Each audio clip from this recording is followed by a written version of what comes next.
Hey, how's it going, everybody? Welcome back to another Gemstone Legends video. Long time no see.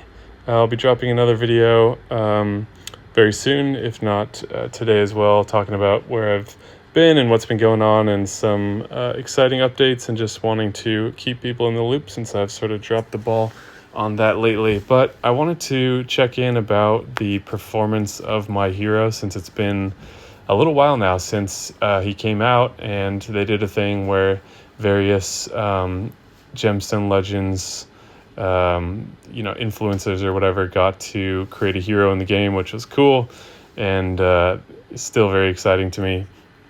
But I've been so pleased with how this hero has been performing, so I wanted to take another look at them since it's been a little bit of time, show off some of the uses that I've been seeing, and then maybe just do a few raids. But let's start by checking in on the skills. This is one that's definitely worth upgrading with tomes. So the first skill, the Needs of Many, removes 3 negative statuses from all allies. Fantastic. Quite a high number. Removes 2 positive statuses from all enemies, which is a true chance, which is great. Grants mana breath to all allies for 4 turns, and Board King. So tons of mana, really fun to use with astral heroes because they can gain mana from any color. So yeah, we felt like those were some cool skills to combine. And then Vulcan Intelligence, if he removed up to 5 positive or negative statuses, so even just 1 negative status across your whole team, or 1 negative status across the whole enemy team, 1 per person, totaling 5. While using his special ability, he restores 20% mana to all other allies. Crit damage is increased by 3% for all allies for each 50 speed he has, which is cool. And speed decreased by 20 for all enemies if he is alive. Mana gain increased by 1. So speed leader, I'll show you what stats I have. I have him built for speed because I like him going early on to get the mana breath going and to remove any invincibility or anything like that. And then stat-wise, mana gain of 25 is so awesome. Speed, I've got up to almost 400, and defense and HP are pretty solid as well.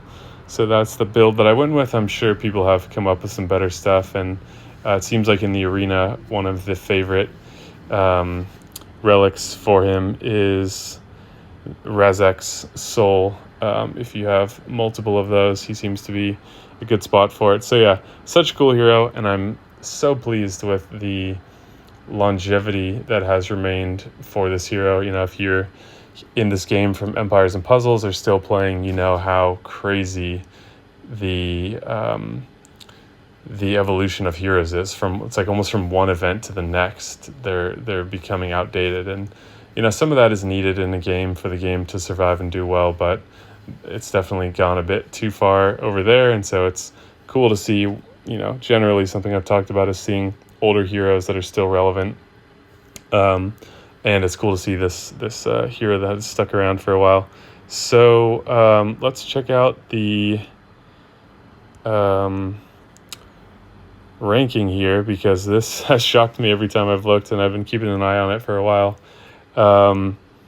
He is in many of the top teams, which is so cool. So 6, 7, 8, so 9 out of the top 10 teams, and it's just present throughout. So cool to be represented by this amazingly performing hero, and I'm pretty sure everyone is going with Razek's soul for the most part, which is a great relic. Probably everyone's familiar, but we'll take a quick look. So when you max it out, increases speed by 10, great fit. Reduces received damage by 10% for every positive status the hero is affected by, so max 30. And he himself puts 2 statuses on, so that's pretty easy to get. Whenever the hero successfully grants a buff when using his special ability, which he does by default, 10% mana is restored to all allies. So a great fit for this particular hero, and why you see pretty much everyone doing that. So yeah, it's just so cool to see how much he is in use still. And I think that's just a testament to the design and really thinking about what would be good to bring to the table. Obviously, this is one aspect of the game, arena defense, and there's raid bosses and wars and other areas of the game. But I think PvP is one of the things that people enjoy a lot, which war is as well. But something about a 5-hero team PvP that's hits a sweet spot for me at least. And I'm just so proud to see that this hero has endured, however you want to say it. Look at that. Some solid representation up there in the leaderboard. I haven't climbed as high this cycle, but we'll do some attacks against some of the harder teams we can find. I'm not going to be building new teams for them, and just kind of showcasing how he can help out. One thing that I really like is when facing invincibility, I didn't have good dispellers, I guess, or they didn't have much additional utility. Like I would use someone like Cyril, who's just removing 1, I think, and he's pretty weak, and he's been a bit outdated in my opinion for a while. One of those heroes that would definitely benefit from a buff, because he was like one of the original heroes. I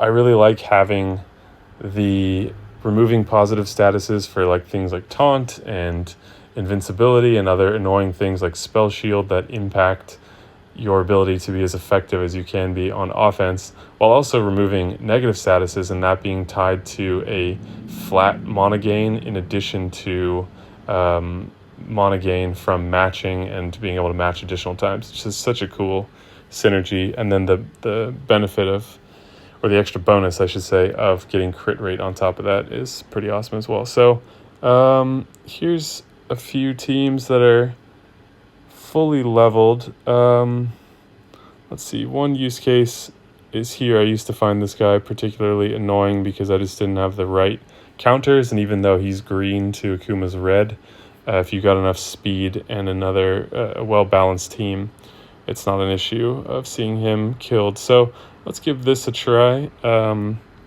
Shouldn't be an issue, and I don't want to go on and on about this too much, but I did want to come back and highlight this hero again because I'm really proud of this opportunity and also the way that he has continued to perform over time. So I figured it would be cool to come back and touch on that again. So this is the team I'm using, just kind of a generic raid team I've put together. It's pretty solid, but not like custom built around the team that I'm facing or anything like that. So you can see we've got first turn here, and we have some negative statuses on us. And what level is our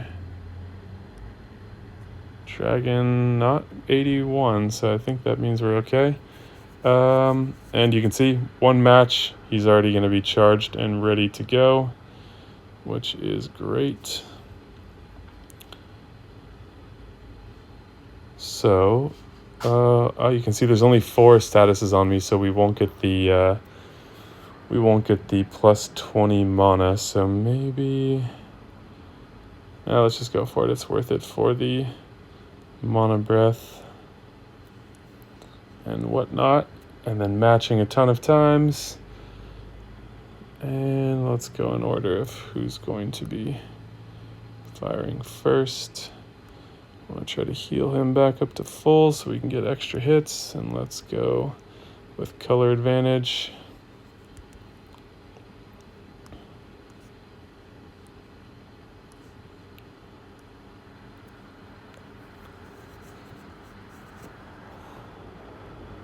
All right, so obviously the team is helping here, but there's no hero that's just going to do everything on their own anyway, so that's not anything too shocking. And then saved him for that very moment, remove that, and now easily charge up an Astral Hero and pull off the win here.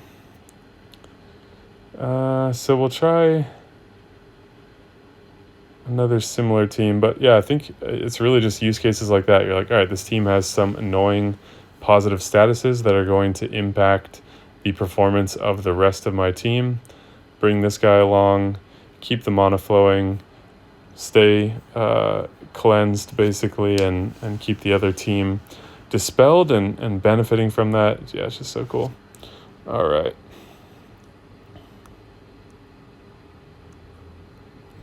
So let's see if we can do better than that.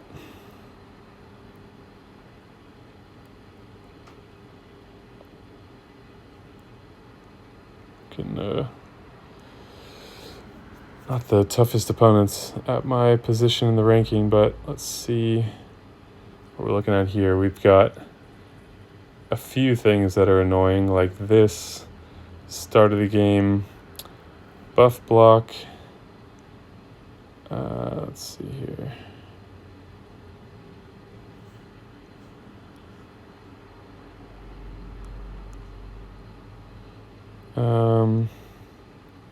And then we have Zarkon dropping statuses. We've got Akuma with his annoying thing. So let's just get that out of the way early.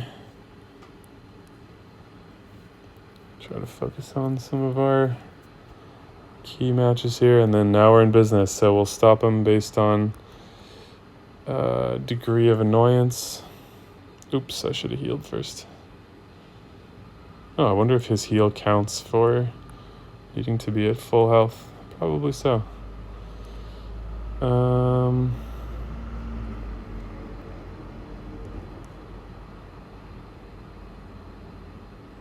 right, well, that's Zarkon pretty much cleared out of the way. Let's spread the love around a little bit here.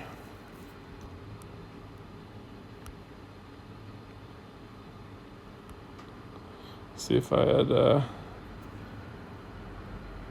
I don't know if actually Razak's Soul would have worked there if he's just replacing buffs that are already present or not. Let me know if you know.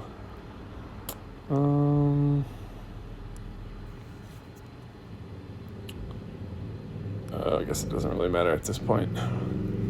We got this one with a combination of speed and proper team.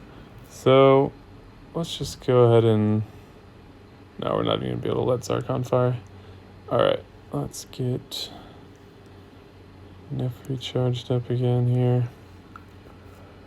And then I think you probably get the idea. Maybe this isn't even that interesting, but perhaps it's more interesting to me because the hero came from my imagination and my likeness, which is so cool.